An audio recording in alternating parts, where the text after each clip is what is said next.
नमस्कार।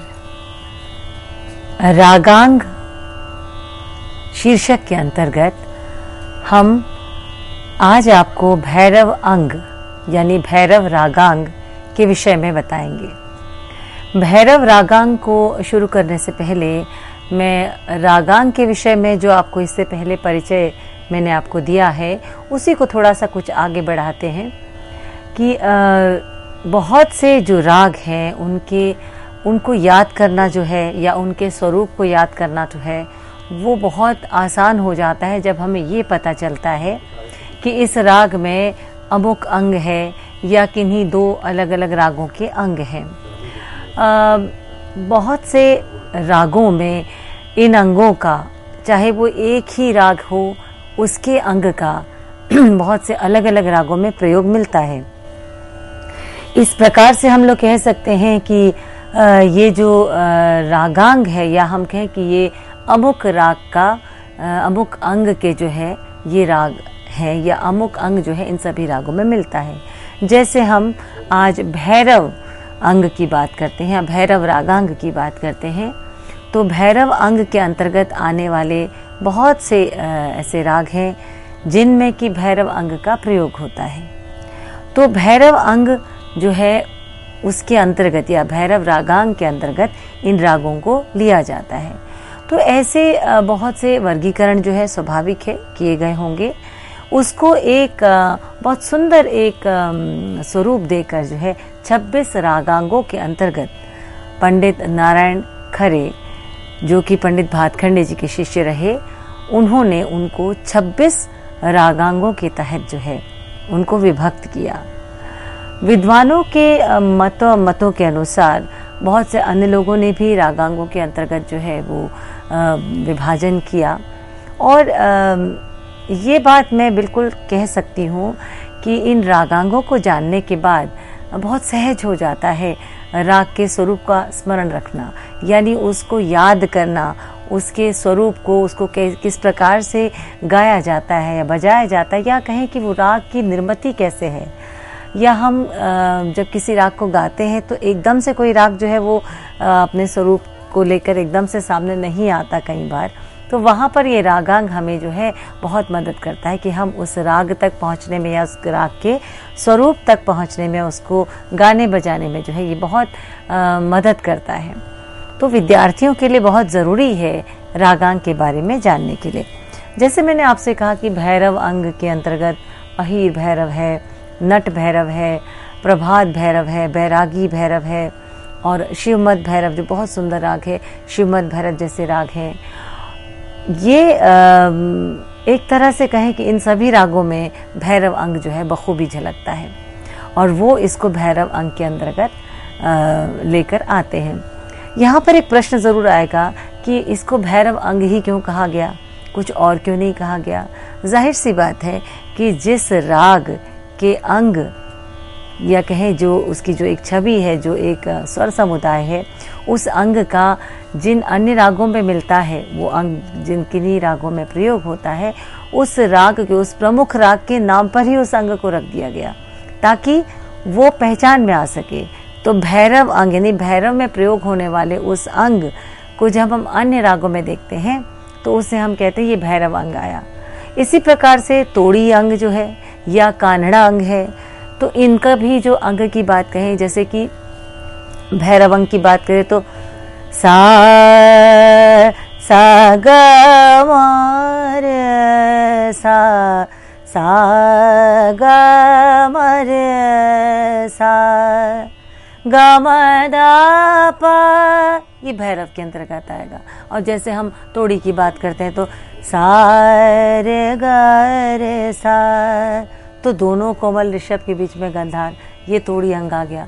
या हम बात करते हैं कान्हड़ा अंग की बात करें तो सा रे ग म रे सा ग म रे सा नी प ग म रे सा, तो ये ग म रे सा जिस प्रकार से कोमल गंधार के साथ प्रयोग हो रहा है तो इसको हम कहेंगे कि ये भैरव ये कान्हड़ा अंग है। तो उसी प्रकार से अन्य रागों में अन्य रागों के जो अंग हैं वो जब और रागों में प्रयुक्त होते हैं तो वो उस अंग के रूप में सामने आते हैं। तो हम जो चर्चा कर रहे हैं, कल से हम अपने व्याख्यानों की जो श्रृंखला हमने शुरू की है रागांग की, उसके अंतर्गत हम भैरव अंग के राग ले रहे हैं। मैंने इससे पहले जो अहिर भैरव का उदाहरण दिया था उसी को हम आगे कुछ लेकर चलेंगे। तो अहिर भैरव में जैसे मैंने कहा कि भैरव अंग जो है वो प्रमुखता से झलकता है। तो जब हम गाते हैं तो हमें ये भी पता होना चाहिए कि कहाँ पर भैरव अंग है, कहाँ उसका स्वरूप जो मुख्य जो राग है, जैसे अहिर भैरव में वो अहिर भैरव की अपनी कौन सी एक आइडेंटिटी है या अपना कौन सा ऐसे स्वर समुदाय जिससे कि वो राग अहिर भैरव बनता है। इसी प्रकार से नट भैरव कैसे बनता है, तो नट भैरव में कहाँ पर भैरव अंग आता है वो भी पता होना चाहिए। शिवमद भैरव में कहाँ भैरव अंग आता है ये भी पता होना चाहिए। तो हम कुछ चर्चा इन अंगों को लेकर करेंगे। इन अंगों को आरंभ करने से पहले मैं थोड़ा सा ये बताना चाहूँगी कि जो अंग हैं पंडित नारायण खरे, इन्होंने सभी रागों को मुख्यतः 26 अंगों के अंतर्गत विभाजित किया है, जिनके नाम कुछ इस प्रकार हैं: भैरव, कल्याण, बिलावल, काफी, धनाश्री, सारंग, कान्हड़ा, मल्हार, खमाज, श्री, तोड़ी, मारवा, भैरवी, आसावरी, पूर्वी, केदार, ललित, हिंडोल, देस, सोरठ, बागेश्वरी, नट, शंकरा, पीलू, विभास और आसा। तो इनके अंतर्गत इन्होंने विभक्त किया है। कुछ अन्य मतानुसार और भी अंग जो है वो बताए गए हैं, जैसे कि गौरी अंग कहा गया है या मुल्तानी है, कामोद है, बिहाग अंग बोला गया है, जयजयवंती अंग बोला गया है, जोग कहा गया है, कलिंगड़ा कहा गया है।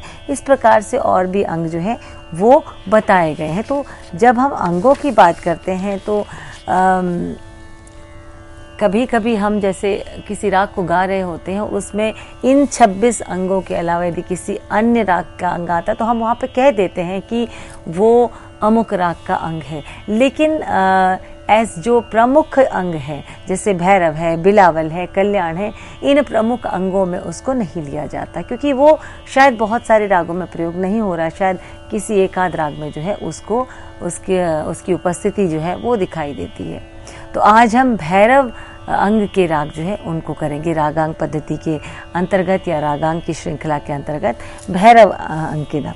भैरव जो है उसके भैरव अंग के अंतर्गत सबसे पहले राग भैरव आता है। राग भैरव के बारे में हम पहले बहुत से व्याख्यानों में आपको बता चुके हैं कि ये ठाट भैरव के अंतर्गत आता है, संपूर्ण जाति का राग है और प्रातःकाल इसको गाया जाता है। इस राग में ऋषभ और धैवत कोमल है।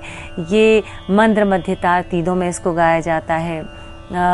इस राग का ये विस्तार का राग है, गंभीर प्रकृति का है, शांत भाव का है, इसलिए इसमें जो है प्रातःकाल का समय भी ऐसा है तो कहीं ना कहीं बंदिशें भी इस तरह की मिलती जिसके कि भाव जो है उस समय के अनुसार जो है बहुत सुंदर जो है सामने निकल कर आते हैं। और इस राग में विलंबित ख्याल, द्रुत ख्याल और मध्यलय के ख्याल बहुत प्रसिद्ध हैं। साथ ही ध्रुपद भी इसमें बहुत सुंदर तरीके से गाया जाता है। तो भैरव अंग के जो राग है इसकी जो खासियत वो क्या है, पहले हम भैरव का की खासियत देखते हैं। भैरव राग के अंतर्गत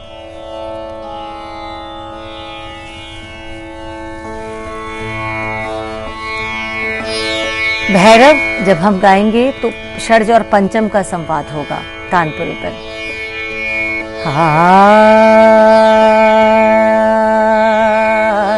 मैं स्वरों में गाकर पहले बताती ताकि वो आपके लिए आसान हो। सा ध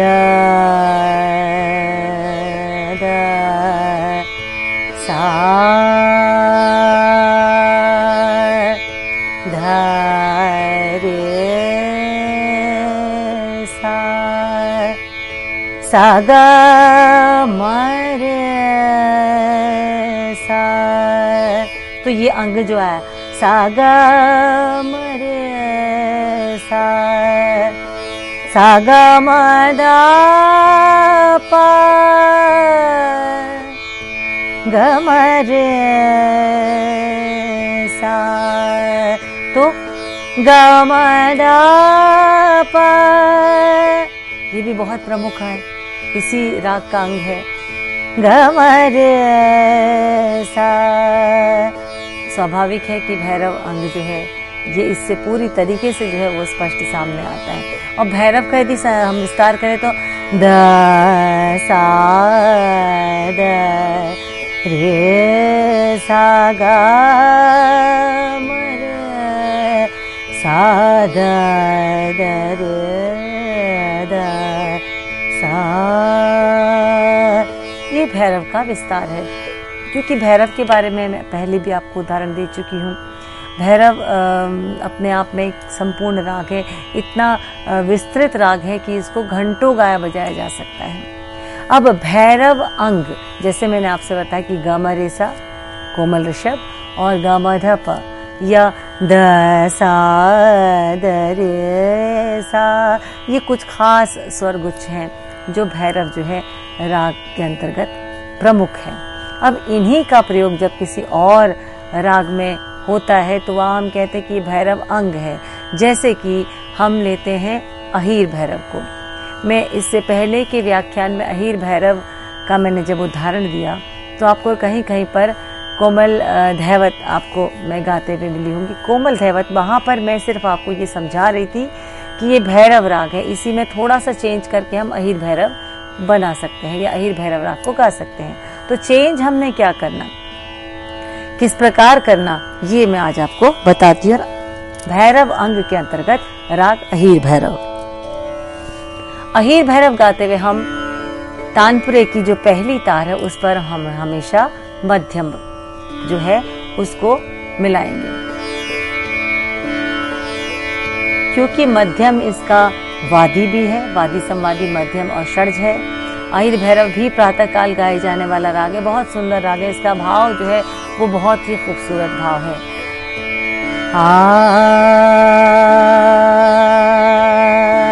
पहले भैरव साध साध रे सा साध द सा ग मारे सा, ये राग भैरव है जहाँ ऋषभ धैवत दोनों कोमल है। अब अहीर भैरव सा ग म रे सा, ऋषभ कोमल है, ये भाग आया। अहीर भैरव की खासियत सा द नि रे सा, धैवत शुद्ध हो गया। जहाँ भैरव में क्या था, सा ध कोमल धैवत था, अब अहीर भैरव में सा ध शुद्ध हो गया, ध नि रे सा। तो ये जो एक फ्रेज है ये अहीर भैरव की अपनी बहुत बड़ी खासियत है, बहुत महत्वपूर्ण जो है स्वरगुच्छ है, जिसको गाते अहीर भैरव सामने आता है। सा ग म रे सा, भैरव अंग लगाया, द नि रे सा, इतना गाने पर भी अहीर भैरव बिल्कुल सामने आ जाता है। और उसके आगे ग म प द नि द प द प म प ग, तो यहाँ पर कोमल निषाद का प्रयोग होना, जो कि किसी और राग का, जब हम आगे उस राग का चर्चा करेंगे मैं बता ही देती कि काफी अंग जो है यहाँ पर आता है। सा ग म प द नि द प द प म प ग ग म रे सा। तो क्योंकि अहीर भैरव की चर्चा कर रही हूँ तो भैरव अंग के अंतर्गत भैरव कहाँ पर आता है ये आपको बिल्कुल स्पष्ट हो गया होगा कि ग म रे सा द नि रे सा, सा ग ग म ग म रे सा द नि रे सा, सा ग ग म प ग ग म प द नि द प द प म प ग ग म रे सा द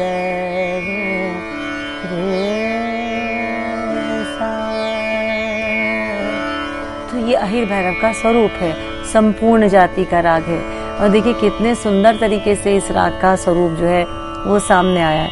और बिल्कुल जहाँ हम गाते हैं द नि रे सा ग म रे सा, तो कोई यदि आपसे पूछता है कि अहीर भैरव अंग कहाँ पे है, तो ग म रे सा पूरा भैरव अंग, ग म प द प म बदल गया, ग म प द नि द प ध प म, यह अहीर भैरव का ही स्वरूप चल रहा है। प ग, यहाँ आने के बाद ग म रे सा ध नि रे सा, तो ये अहीर भैरव का बहुत सुंदर स्वरूप आपके सामने आया है। अब एक बंदिश उदाहरण के तौर पर प्रस्तुत कर रही हूँ। आपने इस बंदिश को बहुत सुना होगा, और ये बंदिश जो है ये हिंदी फिल्म में भी ली गई है, जो कि शास्त्रीय संगीत की एक बहुत खूबसूरत बंदिश है। अलबेला साजन रे, अलबेला साजन रे, अलबेला साजन आयो रे, मोरा तमन्ना सुख पायो रे, अलबेला साजन आयो रे, अलबेला साजन रे, मोरा तमन्ना सुख पायो रे, अलबेला साजन चौक पुरावो मंगल गावो, चौक पुरावो मंगल गावो, मन रंग आत सुख पायो रे, मन रंग आत सुख पायो रे, अलबेला साजन आयो रे, अलबेला साजन आयो, अलबेला साजन आयो, अलबेला साजन मोरा तमन्ना सुख पायो रे, मोरा तमन्ना सुख पायो रे, अलबेला साजन। अब यहाँ पर आप जो विस्तार करेंगे द नि रे सा रे ग म, देखिए मध्यम वादी मध्यम प्रन्यास भी होगा, सा रे ग म रे सा भैरव अंग, सा रे ग म प धा प म प ग, ग म रे सा अलबेला साजन आयो रे, अलबेला साजन साजन आयो, साजन आयो, साजन आयो, आयो रे, आयो रे, अलबेला साजन आयो, द नि रे सा नि द साजन आयो, साजन साजन सायो आप विस्तार करे जाइए। भैरव आपको वहाँ पर पूरा सहयोग करेगा, भैरव अंग। और आपको समझ में आ रहा है कि ये राग में कहाँ पर अहिर भैरव की खासियत है, कहाँ पर भैरव है। ला साजनया मोरा तमना सुख पायो रे, मोरा तमना सुख पायो रे, अलबे ला सजनया चौक पुरावो मंगल गावो, चौक पुरावो मंगल गावो, मन रंग अत सुख पायो रे, अलबेला साजन आयो रे, अलबेला साजन साजन आयो, साजन आयो।